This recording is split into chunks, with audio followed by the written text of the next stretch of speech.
वालेकुम नाजरीन, गुलाम हैदर खोखर। उम्मीद करता हूँ कि आप खैरियत से होंगे। नाजरीन, मुल्क के अंदर इंतखाबात के हवाले से सियासतदानों में, सियासी पार्टियों में एक तरफ सरगर्मियाँ शुरू होते हुए नज़र आ रही हैं, तो साथ में अदालतों में केसेस भी सियासी रहनुमाओं के ऊपर चल रहे हैं। और साथ में जो नवाज शरीफ के ऊपर एक नाअहली की तलवार है, उसके हवाले से बिलावल भुट्टो जरदारी का मुसलसल 70 साल के बुजुर्ग सियासतदानों को घर में बैठने की और मखदूम अमीन फ़हीम को पार्टी ने क्यों याद नहीं किया, इन सब चीज़ों पे आप लोगों के साथ बातचीत शेयर करने से पहले मैं तमाम नाजरीन और दोस्तों से यही रिक्वेस्ट करता हूं कि आप मेरे इस चैनल को आप लाइक भी कीजिएगा, शेयर भी कीजिएगा, सब्सक्राइब भी कीजिएगा। कमेंट्स में जो है आप ज़रूर याद करें, कमेंट्स भेजा करें तो मैं उसका जवाब भी देता हूं और उससे मैं रहनुमाई भी हासिल करता हूं। तो नाज़रीन, सबसे पहले ये है कि मुस्लिम लीग नून के सरबरा नवाज शरीफ के एक तो जो केसेस हैं सज़ा के हवाले से, अल अजीज़ के हवाले में, वो इस्लामाबाद हाई कोर्ट में ज़ेर समाअत हैं। अगले हफ्ते से उसकी बाज़ाब्ता तौर पे समाअत शुरू होने जा रही है। साथ में उसके ऊपर जो एक नाअहली की तलवार है, जो ताहयात नाअहली है, उसके हवाले से नवाज शरीफ ने कानूनी माहिरीन से जो मुशावरत की है और कानूनी माहिरीन ने नवाज शरीफ को जो बताया है कि आपकी ये नाअहली जो है ताहयात वाली, ये सिर्फ सुप्रीम कोर्ट की फुल बेंच जिसमें 15 जजेस हो, 13 जजेस हो या 11 जजेस हो तो वही ख़त्म कर सकते हैं, या फिर पार्लियामेंट के अंदर 2/3 मेजॉरिटी से पार्लियामेंट जो है न आइन में तरमीम करे तो फिर आपकी ये नाअहली ख़त्म हो कर सकता है, वरना कोई नहीं। तो आपको पता है इस वक्त पार्लियामेंट का तो वजूद है ही नहीं और नेशनल असेंबली है नहीं, तो इसलिए पार्लियामेंट से तो ये हो नहीं सकता है। तो अब नवाज शरीफ को ये मशवरा दिया गया है कि वो हतमी जो है वो सुप्रीम कोर्ट से रजू करे, क्योंकि जब ये फॉर्म भरने जाएगा, इंतखाबात में हिस्सा लेगा, तो हो सकता है कि नवाज शरीफ के नामिनेशन फॉर्म रद्द हो जाए। जिस बिना पे तो नवाज शरीफ ने, जो मेरे सोर्सेज ने बताया कि नवाज शरीफ ने ये फैसला किया है कि अगले आम इंतखाबात में जब वो नामिनेशन फॉर्म दाखिल कराने जाएंगे तो अपना जो कवरिंग कैंडिडेट जो होगा, जो उसका सेकंड नंबर पे होगा, वो अपनी बेटी मरियम नवाज को उसने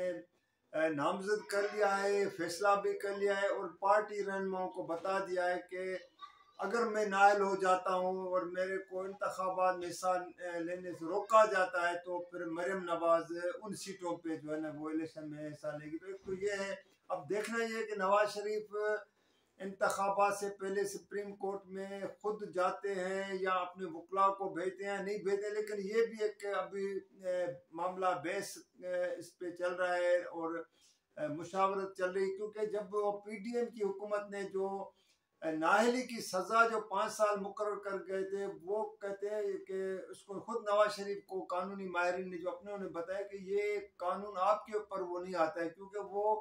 बाद में जो है ना पार्लियामेंट ने कानून पास किया है। एक तो ये, दूसरा नाज़रीन आपको पता है कि बिलावल भुट्टो जरदारी जो इस वक्त खैबर पख्तूनख्वा सूबे के दौरे पे है, कारकुनों से खिताब करे। आज चित्राल में उसने जो खिताब किया है, वहाँ पर एक मरतबा फिर जहाँ पर उसने नवाज शरीफ को ललकारा है, मौलाना फजल रहमान को भी उसने जो है ना नाम लिए बगैर कहा है कि ऐसे बुजुर्ग सियासतदान अगर सियासत में अब उनकी बस की बात नहीं है, वो घर में नहीं बैठ सकते हैं तो मदरसों में चले जाएं, ये मैंने उसका मौलाना फजल रहमान के लिए कहा था। साथ में वो कहता है कि 70 साल के सियासतदान जाके अब घरों में बैठे हैं और इन लोगों ने 70 साल में अवाम की खिदमत नहीं की है। एक तो उसका इशारा नवाज शरीफ की तरफ था, क्योंकि उसने नवाज शरीफ का नाम भी लिया है कि वो 3 मरतबा वज़ीर आज़म बने हैं, लेकिन 3 मरतबा वज़ीर आज़म बनने के बाद जो उसने अवाम की क्या खिदमत की है। साथ में फिर बिलावल भुट्टो ये भी फरमाते हैं कि जो PDM की जो पिछली हुकूमत थी 18 माह, तो उस हुकूमत ने अवाम के मसाइल हल करने के बजाय सियासी मुखालफिन को जो है ना इंतकाम का एक निशाना बनाया अपने सियासी मुखालफिन के बाद। अब सियासी मुखालफिन तो उस वक्त PDM के सामने, जो PDM की हुकूमत थी, वो तो पीटीआई थी, इमरान खान थे या उसके पार्टी के दीगर रहनुमा। तो अब ये बातें बिलावल भुट्टो को अभी ये कहने की क्या ज़रूरत पेश आई? क्या पीटीआई का इससे हमदर्दियाँ हासिल करने के लिए ये बातें कर रहे हैं, या ये कि उस हुकूमत का हिस्सा थे? ज़ाहिर अगर जो भी पीडीएम की हुकूमत में अगर वो जो अगर अच्छाई की कहीं पे दावा करते हैं तो सब उसका हिस्सेदार बन जाते हैं। अगर कोई बुराई, कोई खराबी आती है, कोई कमजोरी आती है तो उसका कहा जाता है कि जी वो फलां उसके हिस्से में जाता है। तो बात तो ये है कि वो सब चीज़ें वो इक़्तिदार में तो बराबर के शरीक थे और साथ सॉरी साथ चल रहे थे और साथ मुशावरत हो रही थी। उस वक्त तो सब एक पिच पे थे, एक उस पे थे, और अब वो अपनी अलग-अलग एक वो बातें कर रहे हैं। तो ये बिलावल भुट्टो का, और फिर बिलावल भुट्टो ने मुसलसल 70 साल का जो जिक्र करे, तो 70 साल वाले लोग तो पीपल्स पार्टी में बैठे हैं। हर आदमी यही सवाल करता है कि बिलावल भुट्टो 70 साल के लोगों को अगर मशवरा दे रहा है घर में, तो फिर पार्टी के अंदर जो 70 साल के बुजुर्ग पार्टी में बैठे हैं फिर उनको भी मशवरा दे, जिसमें आसिफ जरदारी खुद भी उसमें शामिल हो जाता है। तो क्या आसिफ जरदारी अपने बेटे के मशवरे पे घर बैठ सकते हैं क्योंकि वो सियासत से किनारा कश हो सकते हैं? ये बहुत बड़ा एक सवाल है। अब हम तो कुछ नहीं कह सकते, देखना है कि बिलावल के मशवरे पे पार्टी रहनुमा कितनी जो है ना उस पर अमल करे, क्योंकि मुखालफिन तो ज़ाहिर है मुस्लिम लीग नून हो या बाकी वो तो नहीं कर। तीसरा नाजरीन जो सबसे इम्पोर्टेंट चीज़ है कि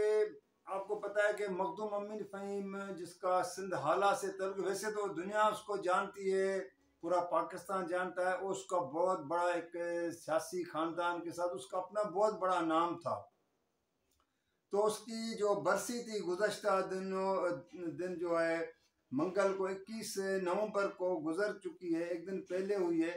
तो कहीं पे मैंने काफ़ी कोशिश की कि मैं देखूं कि पीपल्स पार्टी ने कहीं उसकी याद में कोई सेमिनार किया हो, कोई उसको खराज तहसीन, लेकिन पीपल्स पार्टी की क़यादत किसी ने कहीं भी एक उसका,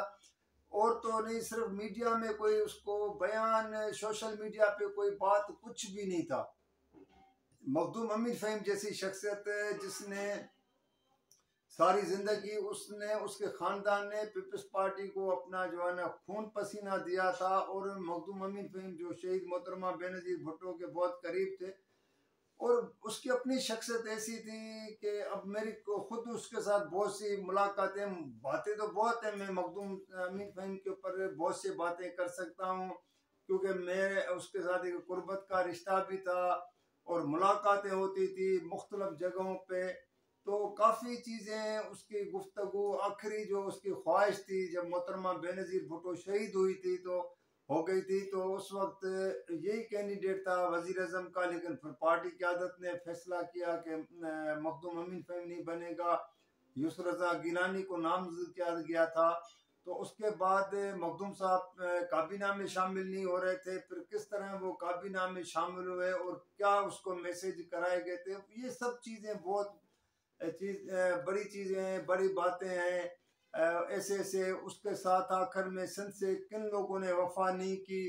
और जिनके ऊपर मखदूम साहब को बड़ा नाज था कि पार्टी की वो रहनुमा खड़े हो जाएंगे उसके साथ,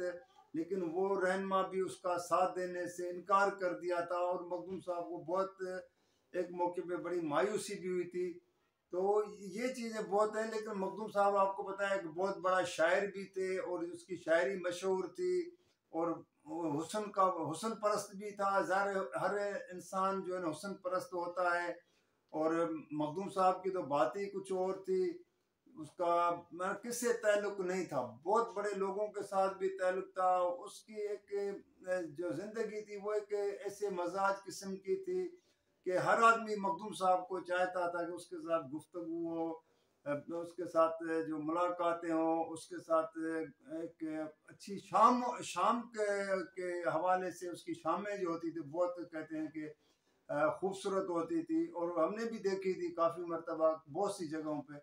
तो नाजरीन बस यही था। मखदूम साहब का एक शेर है, वैसे तो उसने कहा तो सिंधी में, उसका मफहूम है कि अगर ये हयाती ज़िंदगी ने वफा की तो फिर एक मर्तबा